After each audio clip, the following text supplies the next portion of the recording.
I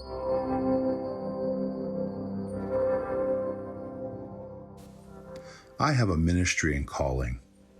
I'm only able to accomplish that ministry and calling because of my incredible network of stakeholders, people who support through prayer, through giving, through all sorts of other means.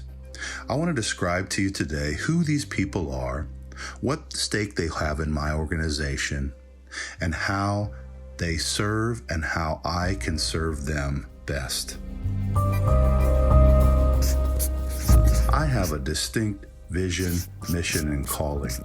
It's only able to be accomplished through my incredible support network of stakeholders, supporters, and prayer warriors. What are the makeup of these people? Who are they? What's their vision? And what's their goals for my ministry? I want to show you today how I serve them by being an extension of their ministry where I am. Today, I'd like to take a look at the stakeholders and create a portrait of those who hold a stake in the ministry of Richard P. Moore. First of all, my mission is expressed most succinctly in the verse Acts 20, verse 24. It says there, "However, I consider my life worth nothing to me. My only aim is to finish the race and complete the task the Lord Jesus has given me, the task of testifying to the good news of God's grace." I try to communicate my mission statement often to my stakeholders. I'm passionate about seeing an ever-increasing number of young people come to know, worship, and obey Jesus authentically, therefore producing healthy, gospel-centered churches. I want to separate my stakeholders into 3 different tiers.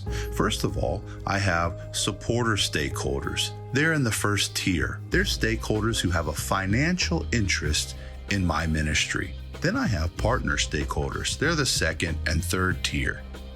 They're stakeholders who have a personal and possibly a spiritual interest in my ministry. This first tier of stakeholders is consisted of 4 different groups of people. First, the monthly financial supporters.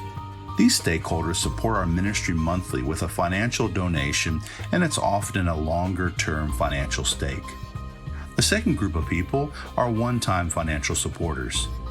This group has a one-time financial stake in the ministry and is often a rather large one-time financial gift.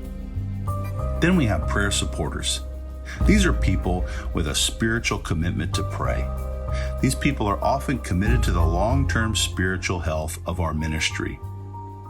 Then there's Antiochia team's staff members. These staff members have a stake in the day-to-day health and success of the ministry with our organization because their time commitment to the mission daily. The commitment of these stakeholders are financial usually, spiritual, and the commitment of time. The second tier stakeholders also consist of 4 groups of people. First, my friends and family. My personal friends and the family who have a stake in the success of my ministry is what this group's made of. Then the second group is Antiochia team's board members. The board of Antiochia teams has a stake in the success of Antiochia teams, and then by proxy, my ministry. The third group are receptors of Antiochia team's ministry, those who I minister to through my ministry with Antiochia teams, and may receive a benefit and are thus receptor stakeholders.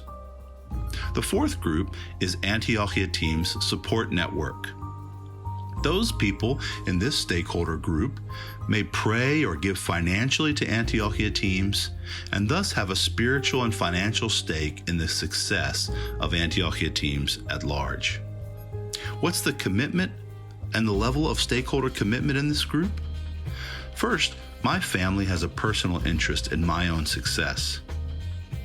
Then by proxy, the interest that Antiochia teams succeeds. These receptor stakeholders have a stake in the reception of my ministry. And then spiritual and financial stake in my success. The third tier of stakeholders that have a stake in my ministry are people I minister to in preaching, teaching, and discipleship. I have a current personal connection with these stakeholders. They are mostly directly recipients of my ministry. The second group is churchpreneurs, subscribers, readers of my blog and website, and all those public things that I make public. These stakeholders I mostly do not know personally. They have a personal stake, though, in the information that is produced by my ministry, i.e. by subscribing to my blog, subscribing to my podcast, and subscribing to my vlog. The third group are readers of my book, Divergent Theology and Entwurzelt in German. These people I often do not know personally. They have a stake in my ministry, though, through buying and interacting with my books. The fourth and final group are people who I minister to in live streams and other type online training events. I often do not know these stakeholders personally. They have a stake and know me well enough to attend a live stream or Zoom workshop that I offer. What are the levels of commitment of these stakeholders? These are people I minister to and have a direct stake, and I spend the most time ministering to them. These people are why my supporters have sent me to the field. Subscribers to churchpreneurs have the lowest commitment level. It costs them nothing to subscribe, maybe only the time to listen, but they are receptors of my ministry and thus receptor stakeholders. Readers of my book have a stake in that they purchased the book and have read it and are thus invested in the information.